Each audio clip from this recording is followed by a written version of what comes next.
불활성화 방법입니다. 처음에 보게 되면 이너팅에 대한 정의가 나와요. 가연성 혼합가스에 불활성가스 등을 주입하여 산소의 농도를 최소 산소 농도 이하로 낮추는 공식, 즉 MOC 이하로 낮추는 것을 뭐라 한다고요? 이너팅, 즉 불활성화를 한다. MOC 이하로 낮추는 거. 그 방법에는 배치 퍼징 메소드와 컨티뉴어스 퍼징 메소드가 있는데요. 이 둘의 차이는 뭐냐? 1년에 한 번을 하든지 또는 처음에 한 번을 하든지 그 한 번 이렇게 필요할 때마다 하는 게 배치 퍼징이고, 컨티뉴어스 퍼징은 계속 지속적으로 계속 공급을 하는 거예요. 불활성가스를 계속 1년 12달 매일매일 매 시간마다 계속 공급해서 계속 불활성화를 유지하게 하는 그런 방법입니다. 배치 퍼징 메소드로는 종류가 여러 가지가 있어요. 진공 퍼지, 압력 퍼지, 서이프, 사이폰 퍼지, 이렇게 종류가 있습니다. 컨티뉴어스 퍼지도 종류가 있어요. 불활성가스를 공급을 해서 이너팅을 하는데 그 비율을 일정하게 공급을 하냐, 아니면 변화를 줘서 공급을 하냐 이겁니다. 배치 퍼징 중에 진공 퍼지는 일단 용기 안을 진공 상태로 만들어요. 압력을 낮추는 겁니다. 어떻게 해요? 안에 있는 거를 일단은 강제로 이렇게 뽑아내는 겁니다. 그럼 압력이 떨어지겠죠? 그리고 여기 이제 구멍을 열어서 이쪽으로 이제 뭐 질소나 또는 CO2를 넣게 되면 산소 농도가 떨어지겠죠? 그리고 구멍을 막고 나서 다시 빼고 진공 상태로 만들고 나서 구멍을 열고 질소나 CO2를 넣으면 또 산소 농도가 떨어지죠? 진공을 만든 상태에서 넣고 또 진공을 만들고 넣고, 이게 진공 퍼지예요. 두 번째 나오는 압력 퍼지는 일단은 넣어요.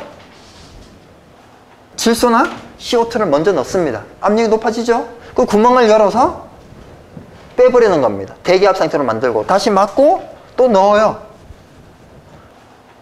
빼고 넣고 빼고 넣고 하는 게 진공 퍼지, 넣고 빼고 하는 게 압력 퍼지. 세 번째에 있는 서이프 퍼지는 뭐냐? 서이프 퍼지. 서이프 퍼지는 넣고 빼는 거를 동시에 하는 겁니다. 즉 질소나 CO2를 넣고 이쪽으로는 이제 이 안에 있는 내용물하고 질소가, 이 안에 있는 내용물하고 질소가 동시에 빠지겠죠? 그리고 4번에 있는 서이프 퍼지는 일단 이 안을 물로 가득 채워요. 물로 가득 채웁니다. 물로 가득 채우고 나서 물을 빼면서 질소나 CO2 이런 불활성가스를 넣는 거예요. 내용을 살펴보면 이런 느낌이 들어요. 불활성가스량이 사이폰 퍼지보다는 진공 퍼지가, 압력 퍼지가, 서이프 퍼지가 더 많이 필요합니다. 사이폰 퍼지 방법일 때 불활성가스 양이 가장 적게 필요하죠. 탱크 공간만큼 한 번 필요하죠. 물 채우고 나서 물 빼면서 한 번 넣을 거니까. 서이프 퍼지가 가장 많이 필요할 겁니다. 넣고 빼고를 계속 하니까. 퍼지 시간은 가장 짧은 게 뭐예요? 서이프 퍼지, 압력 퍼지, 사이폰 퍼지는 가장 길 것 같다는 얘기죠. 왜요? 물도 넣어야죠. 물 넣는 시간, 물 빼는 시간. 큰 저장 용기 저장하는 거는 서이프 퍼지하고 사이폰 퍼지예요. 용기가 크면 클수록 압력에 견디는 정도는 약해지죠. 큰 용기는 압력에 잘 견디지를 못해요. 그래서 진공압이나 고압에 견디기가 어렵죠. 진공이나 고압이 안 걸리는 건 뭐예요? 서이프 퍼지나 사이폰 퍼지가 진공이나 고압이 걸리질 않습니다. 하단에 보게 되면 소염 농도와 불활성화 농도가 있는데요. 이 소염 농도는 우리가 좀 익숙하죠. 하론 화합물 청정해. 소염 농도. 설계 농도는 소염 농도 곱하기 안전 개수. A급은 1.2, B급은 1.4. 관리사 공부 또는 기사 공부하다가 기술 공부하게 되면 R 등급도 잊어먹을 수 있어요. 왜요? 와, 이건 큰 공부니까 다른 게 필요하다, 이렇게 생각할 수 있어요. 완전히 판을 엎어야 된다. 이게 아니에요. 변화만 주면 되고요. 필요한 거를 끄집어 내면 되는 거예요. 옛날에 공부했던 거를. 소염농도. 옛날에 화합물 청정 때 설계 농도와 관계가 있는 겁니다. 소화농도, 소염농도 같은 말이거든요. 소화농도, 소염농도에다가 안전계수를 곱하는 게 설계농도였잖아요. 그 설계농도가 소염농도에다 얼마를 곱해요? 1.2 또는 1.3을 곱하죠. 여기 120%, 그죠? 기본적으로 20% 여유가 있는 거는 다 똑같아요. 이산화탄소 소화설비의 표면화재, 심부화재 약재량이 있죠. 1.3, 1.6, 2.0, 2.0 심부화재, 표면화재 1, 0.9, 0.8, 0.75 이런 수치들, 그 수치가 설계 농도인데 그 설계 농도는 벌써 소화 또는 소염 농도 같은 말이죠. 에 얼마? 20% 여유가 있는 거예요. 기본적인 소방 이론입니다. 이 소염 농도는 불이 났는 데에 끄는 농도이고요. 얘는요, 불 나기 전에 미리 혼합을 섞여놔서 저마운을 공급하더라도 타지 않도록 만드는 농도입니다. 그래서 얘는 불꽃의 소화제를 방사하는 거고요. 얘는 가연성 혼합물에